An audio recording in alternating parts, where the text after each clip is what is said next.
Well folks, I really am riding something a little bit special this morning on the channel.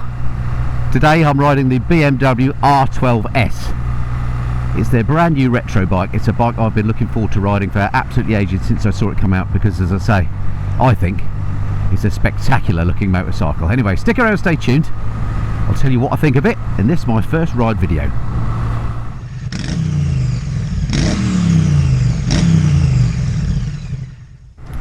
Hey kids, it's Mr. Fly here, hope you're well.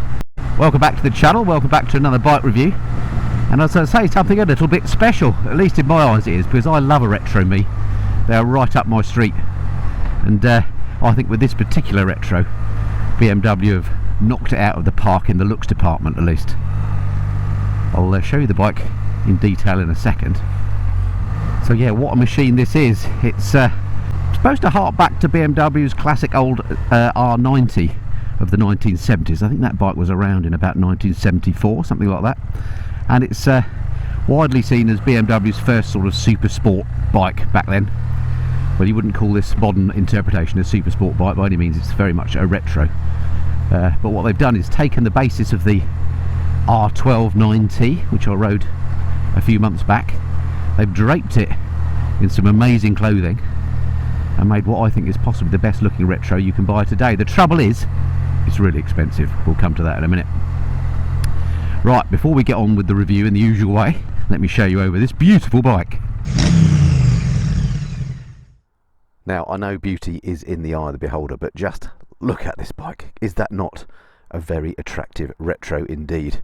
I think it's an absolute stunner. It's amazing, you know, just the addition of a nice paint scheme, a few fairings here and there, can just make an otherwise an okay bike look absolutely stunning. I think it's absolutely beautiful. Let me just pick out a few of the features that I particularly like on it. Number one, the obvious thing I suppose, is this bikini fairing, which is the thing that apes back to the old R90, which had a much bigger fairing incidentally, but I think this just looks lovely. Thoroughly modern headlight in there, but beautiful, lovely rounded design that looks really nice. And I just think also the way, you know, the instruments can be hidden inside there just looks really nice. This one's got all the options 719 bling on it. I'm not sure if that is an optional thing or whether it comes with that as standard, but it all looks good. Something I really like about this are the wheels. Check these out, look. It's got some sort of a billet rim in here. The spokes have been done very cleverly, so it is obviously a tubed tyre, but still with spokes, and looks absolutely lovely. I like the mudguard stays as well. Not sure if that's metal or plastic, but lovely thing. It's got this sort of crackle finish on the engines that the new Boxer engines have as well, even though this is the older air oil cooled unit. Lovely thing. Lots of chrome on the exhaust. Often you don't see that with these underslung sort of Euro 6 friendly exhaust. They're often that sort of stainless steel horrible thing that looks horrible, but this looks like it's going to be alright. Sorry about my camera's festooned. Of course, we've got no chain to look after here. Got a drive shaft, which BMWs of course are famous for. Lovely seat cowl on the back here. This seat, lovely finish on here, beautifully comfortable. Like the stitching, like the sort of faux leather look to it. The little bit at the back here looks fantastic. Lovely little BMW badge, nice bit of lighting. No need for a tail tide on here. Nice smoked indicators. Just looks really good. Attention to detail on this, absolutely fantastic. Even things like this, which unfortunately actually it's plastic, but it looks good. Coming around, bar end mirrors look nice. Yeah, okay, I know I'm gushing, but this one really does appeal to me, and I suspect I won't be the only person that feels the same about it. What a beautiful looking bike. Alright folks, welcome back. So it's clear the bike is definitely a looker. Obviously those things are subjective, but to me this looks an absolute cracking machine. It's incredible, isn't it, how just the addition of a bit of a bikini fairing and a fancy paint job can absolutely transform a bike in your mind. So what's she like to ride then? Well, let's go on my standard little test route and find out. First thing, as ever, that strikes you when you ride a bike is how does it feel from a comfort point of view. I'm glad to report this feels lovely. It's a really comfortable place to be, even though it's got the sort of sports bikes looks about it. It is not at all uncomfortable in a sports bike way. You know, I'm sat properly upright and the seat is surprisingly comfortable and padded on here. It doesn't look like it should be, but it feels really nice. I've got no weight on my wrists at all. It's not a wristy position. My legs, as you may be able to see on the 360 camera, are slightly acute, just a little bit under 90 degrees, but it's a pretty leggy position, in that I feel dead comfy. I'm 5'8" with a 32-inch leg, so I'm a sort of a medium-sized fella, I'd say. But there's plenty of room for me to move around on here, even though it's got this sort of rear seat cowl. It doesn't stop me moving back a bit, and if I want to get into a bit of a crouched, more sporty position, I can do so. I think if you're a larger gentleman, you'd probably still be alright on here, you know. It's one of the more spacious retros I've come across. The other thing you notice about it from a comfort point of view is the handlebars feel really wide. And that actually adds to the comfort. It makes for easy leverage. A chance to squirt past the Skoda here. Now I'm only in road mode at the moment, but as you saw, this bike makes very little work of overtaking cars like that. 1200cc engine, puts out something like 109 brake horsepower. We'll go through the specs in a minute the usual way.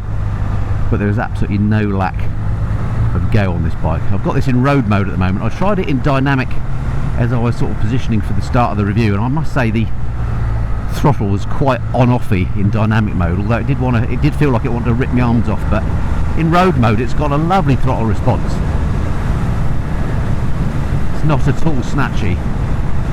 Oh, and down here it feels absolutely beautiful. Handling on here is lovely, very, very natural. Now, when this bike first came out, I was quite shocked at the price. It's 18 grand, this bike. Way more than its competitors. You can get a Trance Speed Twin for about 4 grand less. I think the Kawasaki Z900 RS SE, which is my other favourite retro bike, is about 13 and something. So this is way more expensive than then. So you have to make a decision as to whether you think it's worth it. But this is a lovely bike. I'm not going to say it's better than those other bikes. Make your own decision, but because you've got to obviously factor in that cost. But wow, what a lovely thing to ride. All right, this is my suspension handling road. Let's give this a little try. Now, I did hear that the suspension, although it's not badged anything special, that the rear suspension unit on here was made by Öhlins. I don't know if that's true or not, but certainly it feels beautiful up here. It's set up nice and soft out the factory, and that this is a really bumpy road, but it feels lovely. Suspension front and back eating up all those bumps, no problem at all. Now, one of the reasons why the bike is expensive is because BMW throw absolutely everything at it. So it's got a quick shifter up and down, it's got loads of electronics, 3 riding modes, road, rain, dynamic. It's got cruise control, heated grips, all that comes as standard. So a bit unlike other BMWs, once you've paid your 18 odd grand, you get everything. So you don't really have to spec it all up and add loads more cost to that. I'm sure there are extra things you can add to it over and above, but the standard bike has got all the good bits you need. You don't need to go above that. One thing this bike's got is this TFT on here, which you actually pay extra for. As standard, the bike comes with 2 beautiful analog dials, so I certainly wouldn't bother speccing that up. But having said that, as TFTs go, that is a beautiful TFT. I'm always saying BMW make the best TFTs in the business, and that is the case. Now, I'm not a massive fan of TFTs on retro bikes, but if you're going to have a TFT on a retro bike, then make it small like that, if you're not going to do it as a dial. And that is just beautiful to look at, really, really clear. But yeah, I wouldn't bother with that. I'd go with the dials because they look even better, particularly tucked under the cowl here. Alright, this is my little handling road. Actually, this riding position is lovely. It does encourage you to ride a little bit sporty, I have to say. This fairing is doing a surprising job, actually, of making the airflow nice and smooth. Absolutely no buffeting off here. I have got wind in my face, but it's really, really smooth. I like what that fairing's doing. It's beautifully balanced. Handles really well. This is so much better than I remember the R1290, the standard bike being, which left me feeling a little bit underwhelmed because I preferred the looks of the original R90. But this has now leapfrogged that in my favourite retros catalogue. It's an absolute winner. There is a bit of rock and roll with the engine, it being the older air-cooled Boxer. Well, air and oil-cooled, I should say. When you start it up, you've got that sort of signature shake that you get on a BMW. Gives it a bit of character. There is a little bit of a few vibes that come through the chassis. nothing that will put you off. They're not annoying guys, they just let you know you're on a motorcycle. Just cruises along beautifully, effortless with this big old, but it's not a 1200cc actually, it's an 1170cc motor in here. So I've caught up with my first white van of the day, so what better time than now than to go through the specs on this motorcycle. Alright, the numbers then. Starting off with the engine, as always, 1170cc air and oil cooled boxer twin, puts out 109 brake horsepower and 110 newton meters of torque rather. Braking on the front, taken care of by dual 310mm discs with 4-pot monobloc radial calipers from Brembo. On the rear we've got this 265mm disc and unusually a 2-pot caliper. Suspension on the front is taken care of by these 45mm upside down forks with 120mm of travel. They are fully adjustable as well. On the rear you can just see tucked in there as a power lever rear central spring, also has 120mm of travel and is also adjustable. Seat height on the bike is a nice and manageable 795mm, even Mrs. Flyer can sit on this one okay. The curb weight of the bike is 220 kilograms, so it's quite weighty, but that boxer engine means the weight is kept nice and low. This beautiful sculpted tank carries 16 litres of usable fuel. Electronics wise, the bike is absolutely laden. This one has got the optional TFT screen on it, but it's got all sorts of stuff that comes as standard. If you look at the switchgear here, it's got heated grips, it's got cruise control, it's got lean angle sensitive traction control and ABS of course. Basically everything's been thrown at this. It's keyless ignition, although weirdly it does have a key slot here, which I'm not sure what that's for. I thought it was for the handlebar lock, but actually you lock the handlebars by holding this button here down for a few seconds when you turn it off, so not sure what that key's all about, but there we go. But yeah, it's got headlight pro, shift assist pro, cruise control as I mentioned, engine braking control, hill start control, headlight pro, all sorts of stuff. Basically check out BMW's website for full details on all the electronics. This one is laden with it. Then we come to the elephant in the room. This is the tricky bit, and that's price. This comes in at £18,460, which is way more than its competitors if you look at things like Speed Twin 1200 and Kawasaki Z900 RS. Very different bike to those, and also a much higher spec, but it is pricey. The only other thing to note is it only comes in this colour. This is called Lava Orange Metallic, so I'm imagining there might be some new colours next year, so maybe keep your eyes pinned if you're not too keen on the orange. Okay, welcome back aboard the lovely BMW R12S. I'm still stuck behind the white van unfortunately. It gives me a chance with no vehicles behind me to try these brakes out. Oh, awesome braking power on the front. Lovely brakes. That quick shifter there from first to second is a little bit on the jumpy side, as quick shifters tend to be on boxer engines. It's generally quite a nice quick shifter up and down, but there's a little bit of a delay. They work by cutting the ignition I think, and I think it's just a bit longer the ignition cut window than I'd like. I don't think you can adjust that like you can on some sports bikes.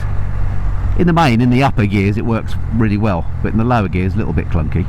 Let's just try that rear brake. Yeah, rear brake's alright. Clutch on it is a little bit heavier than other similar bikes I've ridden. It's not an issue. You're not going to use the clutch much because you're going to be using that quick shifter and blipper most of the time.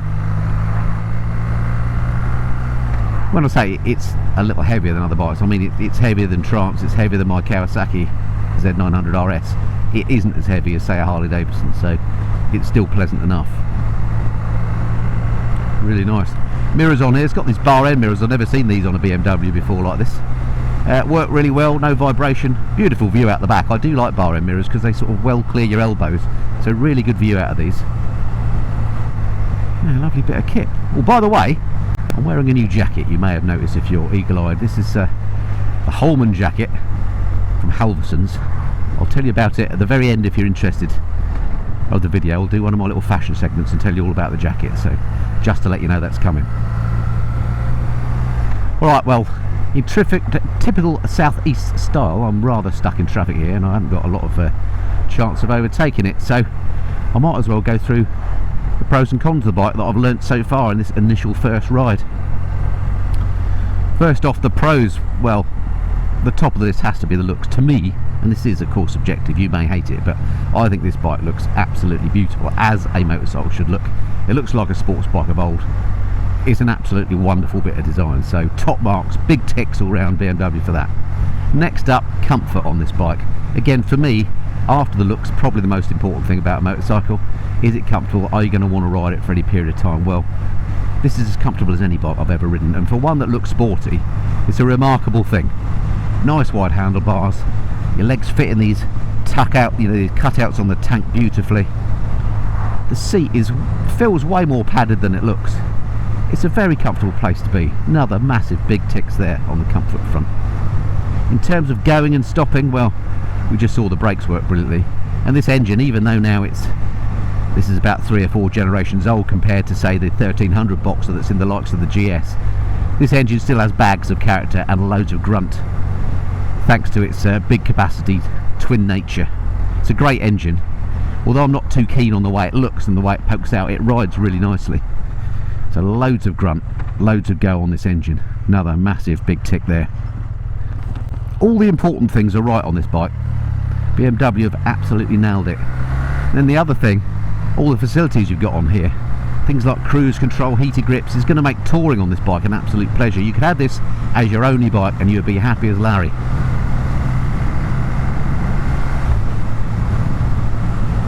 So yeah, tick tick tick again, absolutely fabulous. Well done BMW on all that. So what about the negatives then? Well, there is really only one negative as far as I'm concerned, and that is the price of it. It is way more expensive than its competitors, to the tune of many grand. Would I rather have this than my Kawasaki or a Triumph Speed Twin? Blimey, how slow is this Corsa going to go? Come on, I'm sure we can do better than 17. So yeah, would I rather have this than the Triumph Speed Twin? 100% yes I would, and I'm a Speed Twin fan. I used to own a Speed Twin, so maybe I've got Speed Twin out of my system. But given the choice, money and space no object, and I was given a new Speed Twin, even the top spec one, the RS, versus this, yeah, I would take this. Would I have this over a brand new Z900 RS SE? I have to declare a bias there, because I am an owner of one of those, and I love that bike.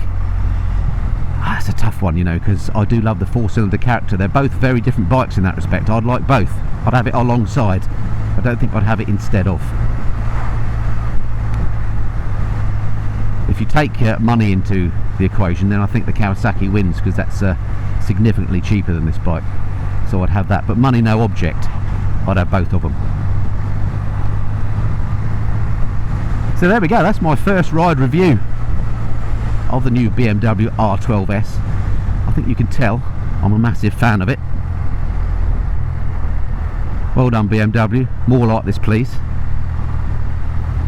I'll be very interested to hear what you think of the bike. I imagine, because the sorts of people that watch my videos are the sorts of people that like the same thing as I do, I imagine you're going to like this bike as much as me. But do leave any comments below, I always love to read them. And don't forget, what's he doing this, or she? Come on, we're going left or right. This is my chance to get out the way, I think. Oh no, what the heck? Not a great move. I think we might have a learner driver here that's got no L plates. Let's get the heck out of the way for safety reasons. Do leave your comments below on the bike, love to hear what you think of it. I'm going to thoroughly enjoy riding this some more. I've got this bike for a couple of weeks. This is one of the great fortunate things of being a YouTube reviewer. When you find a bike you like, you can absolutely ride the pants off it, get to know it well, and sort of treat it like a long extended test ride. So I think I might do that. This bike has suddenly been added to my list of desirable bikes for the future. Loving it. Alright, that's it for this time. Look forward to speaking to you again soon. Until then, this has been the Mr. Flyer. Cheerio.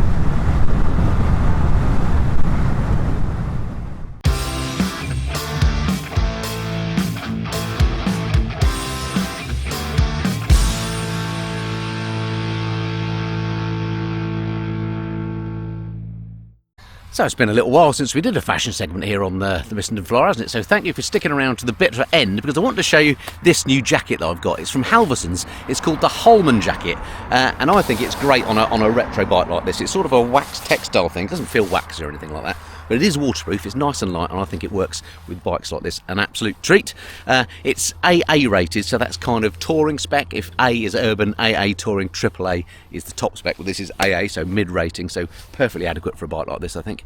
If I mentioned it's waterproof, it's got ventilation front and back, it's got excellent pockets, it's got level 1 shoulder and elbow protectors as standard, and it's got a space for a back protector, which I've actually put in here as well. And it comes in at £289.99, which is the RRP. Now I'll put a link below to Sports Bike Shop, which you can click on and you can go and have a look at this and more details on it. Just full disclosure, that link is an affiliate link, so if you click on that and later buy something from Sports Bike Shop, then I do get a little bit of a kickback at no extra cost to you. Alright, that's it for now. More new kit reviews coming soon.